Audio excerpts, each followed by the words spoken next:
Jim has a younger brother, 18 months younger. Can you imagine raising those two? Well, they were into everything always, but when they had their own families, Jerry raised his family in Texas, and we raised our family in Missouri.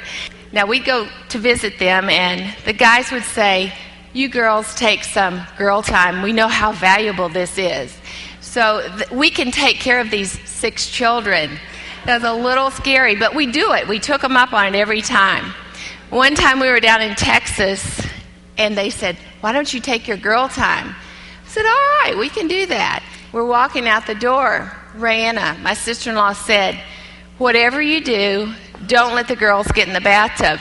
Our daughter Jill and their middle daughter wanted to get in the tub again and play. Of course, you know what that's like, more water on the floor than in the tub. So the guy, "Oh, go ahead, we got it, we got it." We walked in kind of hesitating, wondering what had happened. And the first thing my sister-in-law heard was the bath water. She said, "Oh, leave men with kids for 3 hours, one request, and they can't honor it." She walks into the bathroom. She gets down right at that 4-year-old level. She was just going to give them what for. She ripped back that shower curtain, and there stood my husband.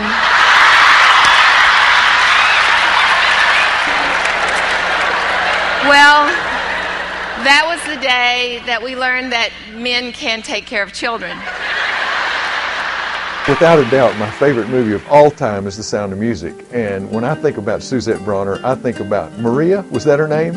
Because Maria makes me laugh. She's creative. Her kids, like the Von Trapp kids, are probably the neatest kids I've ever met in my life. And I would go to anything Suzette Brawner's doing, because a mom like that, with creativity like that, and a personality like that, would probably be the most fun weekend you've ever been to in your life. About 15 years ago, once again, my sister-in-law and I went to Hot Springs to visit my mother-in-law, who was probably about 70 at the time. And so my sister-in-law and I were chit-chatting about men, and as Gary was talking about their testosterone levels and when those levels might decrease a little bit.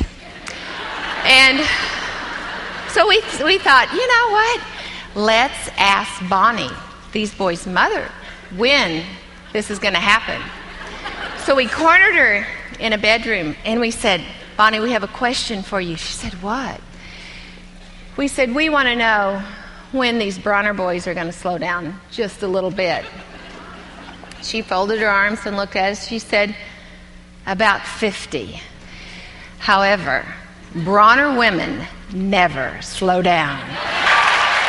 One of the things I love about hearing Suzette speak is that she uses personal stories, and she's funny, and she just draws you in. She's very endearing, and I feel like I'm sitting listening to a friend talk with me. You know, hair sticking up everywhere. They're popping each other with the towels.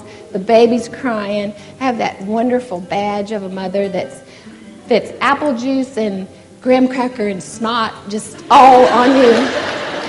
And everybody knows you're a mother because of that. The red badge of courage. I learned a lot from their mistakes. She kind of taught me how to navigate through the potholes and what to avoid, and I was so blessed. And I'd be in one crazy season of life, and I'd say, "Norma, I cannot do this." "Yes, you can. I know you can." "Oh, I just want to make it through this part." She said, "No, honey, it's more complicated later on." I've known Suzette Brawner for over 20 years. I have watched her raise 3 outstanding children. I've watched her serve her community. I've watched her be an outstanding wife. We're in a small group together.